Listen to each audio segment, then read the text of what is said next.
Some days, hope fills me up.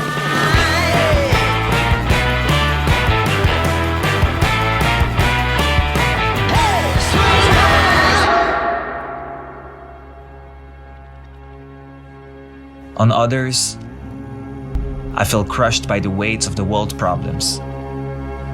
Inequalities, poverty, climate change, these issues are real and urgent. So how can I rest easy when the future feels so uncertain?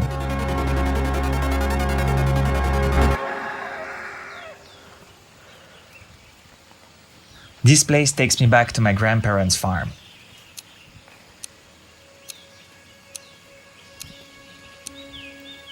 A symphony of life and laughter.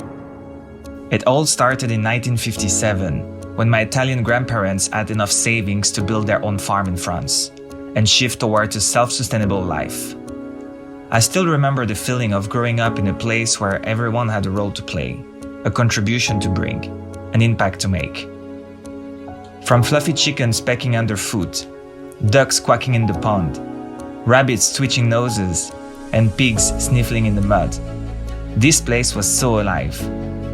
We also grew corn, wheat, tomatoes, beans, radishes, and all sorts of vegetables. Everything we needed was right there in the soil. The farm was our sanctuary, where my family and nature became one.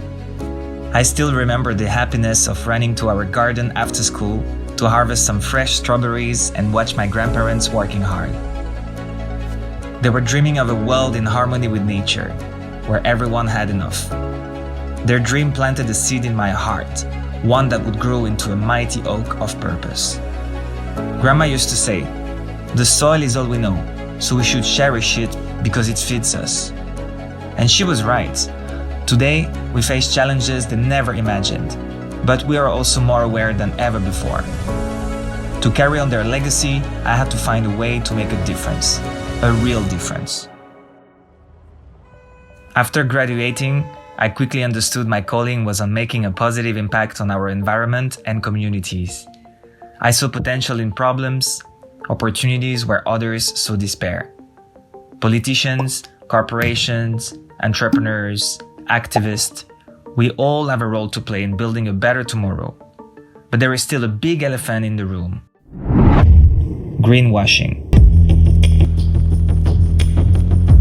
Companies trying to take shortcuts, creating fancy marketing campaigns without doing the actual work.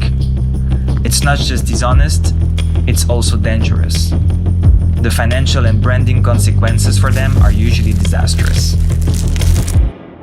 This is when I realized I had the passion, the tools, and the understanding to tackle this problem head-on. Sustainability is in my DNA. So just like that, Sustainable Tales was born. We're not just storytellers, we are truth tellers. We help businesses shed the greenwashing facade and embrace genuine sustainability. The idea is to go beyond talk. We create tailor-made communication strategies for sustainability. First, we listen. We interview stakeholders, analyze competitors, and gather data so we know exactly where you stand. This will prevent any future greenwashing backlash and ensure genuine and authentic actions. Then, we craft a plan, a clear, achievable roadmap to maximize the impact of your message. And finally, we walk with you. We create impactful content, distribute it through the right channels, and deliver measurable results. Our goal is to help companies optimize the impact of their ESG initiatives by communicating them the right way, using the right tools and strategy. To move beyond just tick-boxing the ESG standards in year-end reports and make sure we support them in driving employee and customers' engagement. I always thought, what if we could find a way to bring great returns while maximizing the impact of their projects? 67 years later, our farm's activity has almost ceased. We only have a few chickens left. But I know for sure it is my turn to carry on my grandparents' legacy onto the new world. Sustainable Tales is ready to roll up its sleeves and work alongside forward-thinking company like yours. So, are you ready?